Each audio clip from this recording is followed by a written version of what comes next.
Shalom. I gathered some interesting perspectives from reading about Shavuot that I'd like to share with you. In biblical times, Shavuot was a major holiday, one of the Shalosh Regalim, three pilgrimages, along with Sukkot and Passover. The festive of Shavuot has several different names in the Bible. One is, excuse me, Yom HaBikurim, Day of the First Fruits.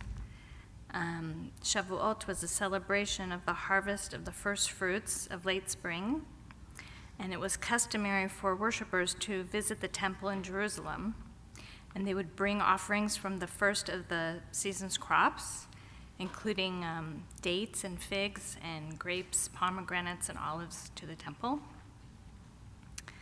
Another name is Chag HaKatzir, the harvest feast. Shavuot occurred at the beginning of the wheat harvest. The holiday was observed by bringing to the temple an offering of bread loaves baked from the new grain harvest.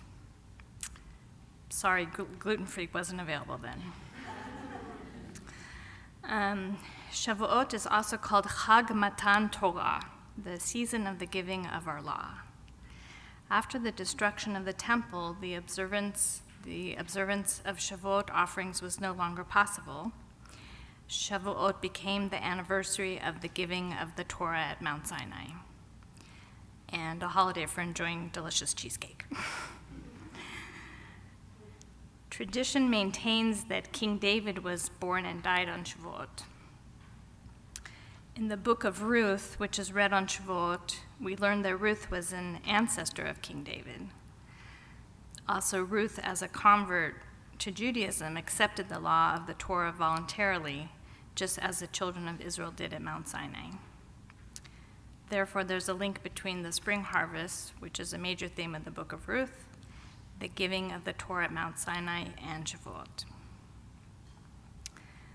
Lastly, according to Jewish legend, at exactly midnight on Shavuot, the heavens open for an instant, and God will respond favorably to any prayer that is spoken then.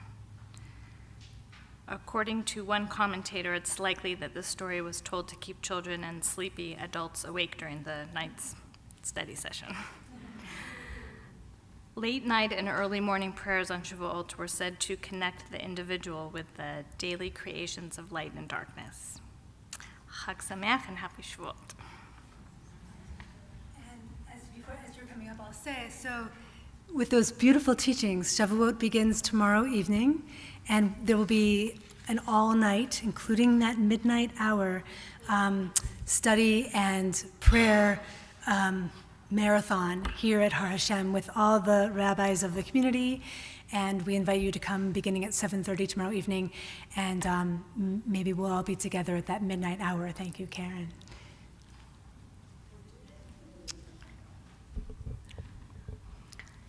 The Torah portion this week is called Bamidbar.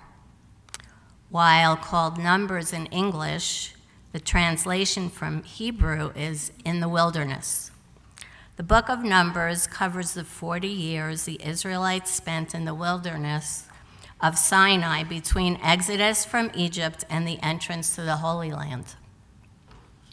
According to the Bible, the Israelites complained about the hardships of the wilderness and wanted to go back to the false security in Egypt. But some rabbis believe the wandering was imposed to force them to study Torah. My recent life has mimicked this wandering, and I have finally come to find Torah. It was 2015. I was living in New Jersey with my partner at the time, now my awesome husband, Mike.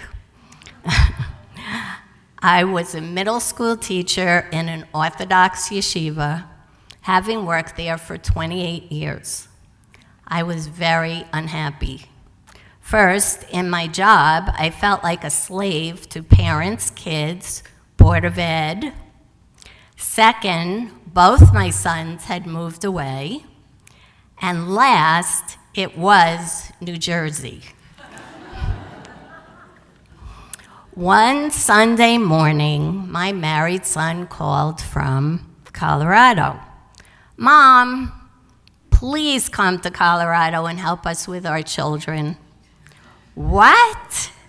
How could I leave my home, my friends, my income? The more I thought of it, the scarier it seemed. Yet somehow it was enticing to think of being near my grandchildren and escaping from Rabbi Pesach Raymond Yeshiva. When I reached Lafayette, Colorado, I felt lost. Lost in a wilderness of streets, stores, people I didn't know. The only people I knew were my husband-to-be and my children. I was so lonely, and I thought that maybe I shouldn't have left the security of a life I knew so well.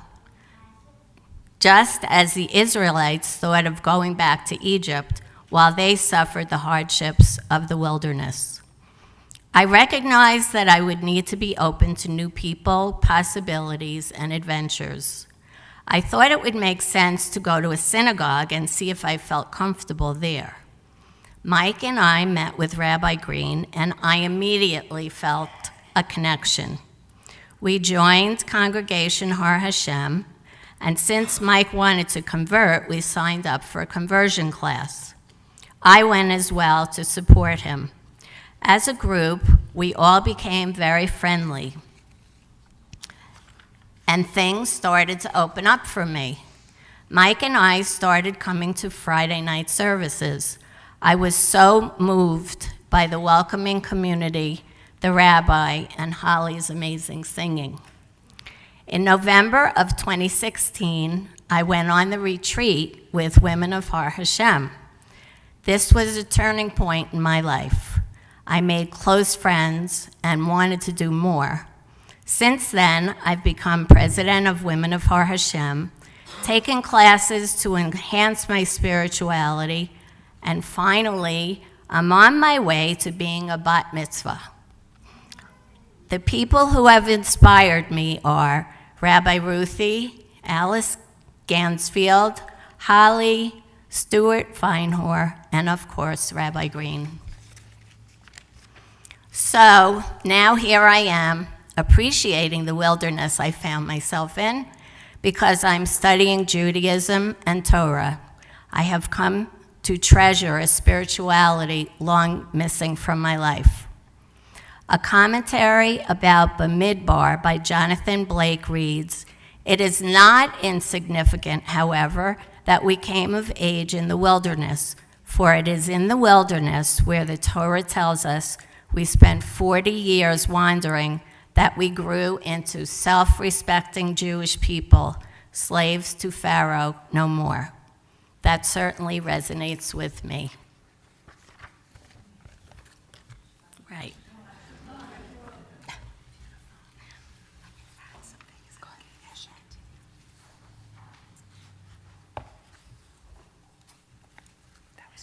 We are so lucky and blessed to hear teachings and to learn from you, your readings, the things that helped set the frame for this evening, your ruminations, your thoughts, your poetry, your story, to share this bima with the two of you. What an honor. We are so blessed. Thank you so much. I want to add a prayer for Israel. And certainly, our world is in need of many prayers. It's been a difficult day, again, a difficult day here domestically and a difficult day in Israel, and I offer this prayer. My God, in this sacred moment, give us hope for Israel and her future. Renew our wonder at the miracle of the Jewish state. In the name of the pioneers who made the deserts bloom, give us the tools to cultivate a diversity of Jewish expression in Israel. In the name of our fallen soldiers, give us courage to stand up to the words and ways of zealots, those in our own midst and those among our neighbors. In the name of Israeli inventors who've amazed the world with their innovations, help us apply the same ingenuity to finding a path to peace. In the name of all these women and men, grant us the strength to conquer doubt and despair in Israel, replacing doubt with action, replacing despair with hope. And let us say, Amen. Amen.